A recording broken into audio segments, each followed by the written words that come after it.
Welcome back to point decoded. Telangana రాష్ట్రంలో అలాంటి పరిస్థితి ఉంటే ఆంధ్రప్రదేశ్ రాష్ట్రంలో కూడా అదే తరహా డిస్కషన్ నడుస్తుంది. ఎందుకంటే ఏదైతే అక్కడ ఉన్న నాయకులు, అందులో ముఖ్యంగా ఇప్పుడు విపక్షంలో ఉన్న మాజీ మంత్రులు చేస్తున్న వ్యాఖ్యలు ఆంధ్రప్రదేశ్ రాష్ట్రంలో కూడా అదే తరహా అలజడిని అయితే క్రియేట్ చేస్తున్నాయి.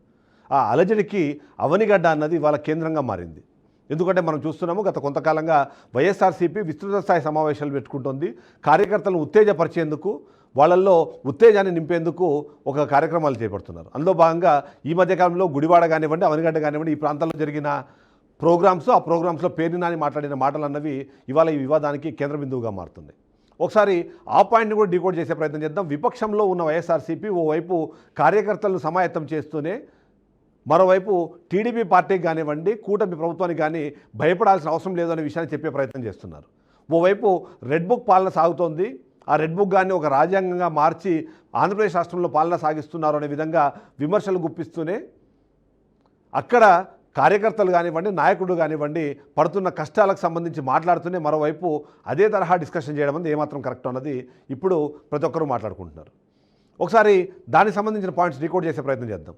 అందులో ఫస్ట్ క్వశ్చన్ మనం చూస్తే, ఏదైతే ఆంధ్రప్రదేశ్ రాష్ట్రంలో నిజంగా ఉన్న పరిస్థితులకు భిన్నంగా కొన్ని డిఫరెంట్ వివాదాలు చేస్తున్న నేపథ్యంలో పేర్ని నాని వ్యాఖ్యలతో ఇప్పుడు కొత్త వివాదం రాజుకుంటోంది. అసలు ఆ వివాదం ఏంటి అనేది ఒకసారి మనం చూద్దాం.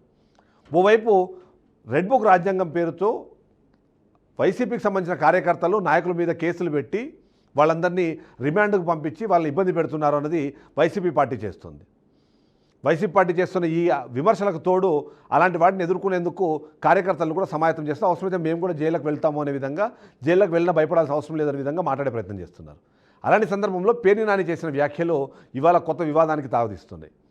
అలా రెడ్ బుక్ రాజ్యాంగము, రపా రపా అనే డైలాగులు కాదు, రాత్రికి రాత్రి మొత్తం ఖతం చేయాలనే విధంగా ఆయన చేసిన వ్యాఖ్యలు ఏవైతే ఉన్నాయో ఆ వ్యాఖ్యలు తీవ్ర దుమారాన్ని రేపుతున్నాయి. అంతేకాకుండా ఆయన మీద వివిధ పోలీస్ స్టేషన్లో కేసులకు కూడా దారితీస్తుంది. ఇక నెక్స్ట్ ప్రశ్నను మనం చూద్దాం. పేర్ని నాని ఇలా మాట్లాడేస్తున్నారు, అక్కడితో అయిపోతుందా అంటే అక్కడితో సరిపోవట్లేదు. రెండో ప్రశ్న మనం ఇప్పుడు చూద్దాం. రెండో ప్రశ్న, వైసీపీ నేతపై దాడి జరిగితే దాన్ని బీసీలపై దాడిగా చిత్రీకరించేందుకు ప్రయత్నం జరిగింది అని ఒక వీడియో మనకు కనిపిస్తుంది.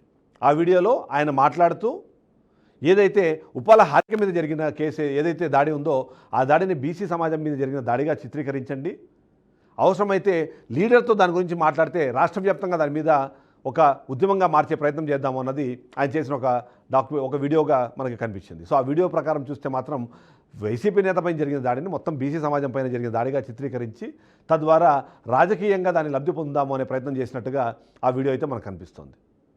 సో ఇక నెక్స్ట్ ప్రశ్న చూస్తే, నిజంగానే అక్కడ ఏం జరిగింది, ఆ దాడి జరిగిన సంబంధించిన పరిస్థితి కానివ్వండి, వాటి మీద డిస్కషన్తో పాటు ఆ తర్వాత పేర్ని నాని, ఆ ముందు పేర్ని నాని చేస్తున్న ఏదైతే వ్యాఖ్యలు ఉన్నాయో, ఆయన వ్యవహరిస్తున్న తీరు ఏదైతే ఉందో అది ఈ మధ్య ఇష్యూగా మారింది. ఇక పేర్ని నాని ఈ మధ్య ఈ వివాదాలు చిక్కుకోవడానికి కారణం ఏంటన్నది కూడా ఒకసారి మనము గమనించాలి.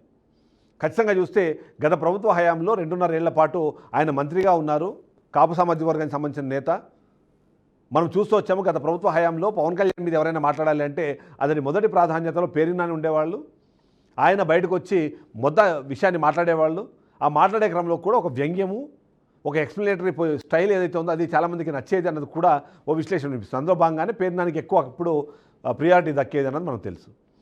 అది కాస్త ఇప్పుడు ఓవైపు అక్కడ జిల్లాకు సంబంధించి కూడా డిస్కషన్ జరుగుతున్న నేపథ్యంలో పేర్ని నాని ఈ మధ్యకాలంలో ఈ వివాదాలకు సంబంధించిన మాటలు మాట్లాడడం, కొన్ని సందర్భాల్లో మంచి మాటలు మాట్లాడుతున్నారు, నిజంగానే రప్పా రప్పా అనే మాటలతో అవసరం లేదు, ఇలాంటి రాంగ్ ఎగ్జాంపుల్స్కి వైసీపీ కేంద్ర బిందువు కాకూడదు అని మాట్లాడుతూనే మరోవైపు రప్పా రప్పా అని మనము డైలాగులు చెప్పడం ఎందుకు, చేసేద్దామనే విధంగా మాట్లాడడం అన్నవి, ఇవన్నీ కూడా మాట్లాడే క్రమంలో కార్యకర్తలను ఉత్తేజపరిచేందుకు చాలా ఆప్షన్స్ ఉంటాయి. కానీ ఇలాంటి డైలాగ్స్ మాట్లాడడం ద్వారా దానివల్ల నష్టం జరుగుతుంది అన్నదే విశ్లేషకుల మాట.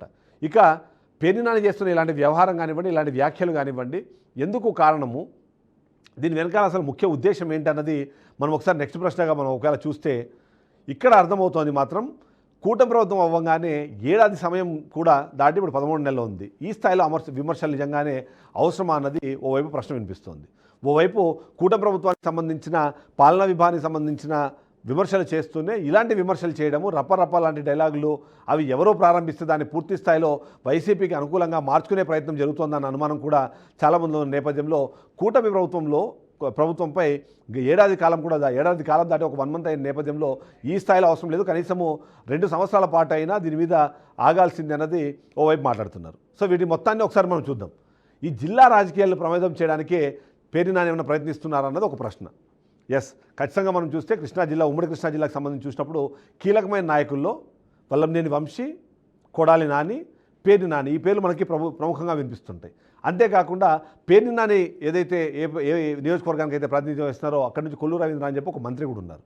కాబట్టి జిల్లా రాజకీయాలన్నింటినీ ప్రభావితం చేయాలి అంటే పేర్ని నాని యాక్టివ్గా ఉండాల్సిన అవసరము.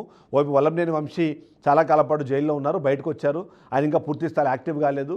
కొడాలి నాని కూడా హెల్త్ రీజన్స్తో ఆయన బయట ఉంటున్నారు, పూర్తి స్థాయిలో గుడివాడలో అందుబాటులో లేరు ప్రజలకి, ఏదైనా యాక్టివిటీ చేసే క్రమంలో కూడా నెగిటివిటీ వస్తుంది. కాబట్టి ఈ ముగ్గురిని ఈయనొక్కరే ఆ బాధ్యత తీసుకోవాల్సిన అవసరం వస్తుంది. కాబట్టి అన్ని చోట్ల ఈయనెళ్ళి మాట్లాడే క్రమంలో కార్యకర్తలను ఉత్తేజపరిచే క్రమంలో ఇలాంటి వ్యాఖ్యలు చేయడం, దాని ద్వారా ఈ మొత్తానికి కేంద్ర బిందువుగా పేర్ని నాని వాడుతున్నారు.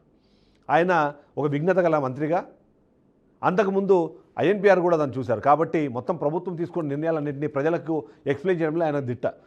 అలాంటి సందర్భంలో ఏం చేస్తున్నారు, ఇప్పుడు చేస్తున్న ఇలాంటి వ్యాఖ్యల వల్ల వైసీపీకి జరిగే లాభం ఏంటి, టీడీపీకి జరిగే నష్టం ఏంటి అని చూస్తే అది రివర్స్లో కనిపిస్తుంది. దీనివల్ల ఖచ్చితంగా వైసీపీ పార్టీకే నష్టం జరుగుతుంది. ఎందుకంటే ఈయన చేసిన వ్యాఖ్యల్ని తిప్పి మళ్ళీ ప్రజలకు చూపిస్తున్నారు. ఆయన అర్థం ఏదైనా దాని అంతరార్థం మాత్రం ఇదే అని చెప్పేసి ప్రజలకు తీసుకెళ్లే ప్రయత్నం కూటమి ప్రభుత్వం చేస్తుంది.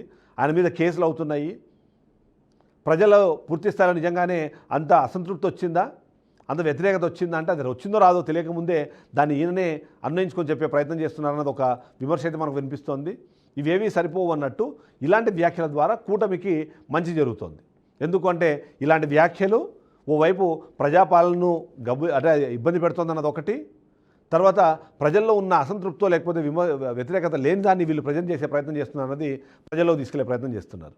సో ఇక సంక్షేమ పథకాలు వీటి వాటి గురించి డిస్కస్ చేయడం అన్న దాంట్లో తప్పేం లేదు. కానీ బట్ ఒక గంట సేపు వీళ్ళు చేసే ప్రెస్ మీట్లో చేసి ఇలాంటి 4-5 నిమిషాలకు సంబంధించిన వీడియోస్ ఎక్కువ పాపులారిటీ రావడము, తద్వారా మంచి ఉద్దేశంతో చేసిన వ్యాఖ్యలు ఏవి బయటికి వెళ్ళకపోవడం కూడా కారణము ఖచ్చితంగా ఇలాంటి అసందర్భమైన వ్యాఖ్యల వల్లే అన్నది విశ్లేషకుల భావన. సో అవనిగడ్డ అల్లజడి కాస్త ఇవాళ ఆంధ్రప్రదేశ్లో అల్లజడిగా మారకూడదు అంటే ఏదైతే పేర్ని నాని వ్యవహరిస్తున్న తీరుందో దాంట్లోంచి ఎంతో కొంత మార్పులు రావాలి.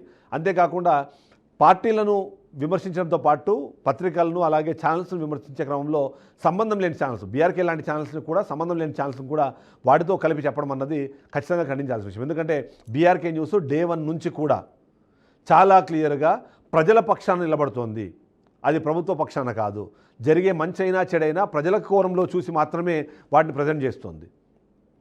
విమర్శలకు తావొచ్చే పరిస్థితి ఉన్న నేపథ్యంలో వాటిని కూడా అంతే బాధ్యతగా ముందుకు తీసుకెళ్తోంది.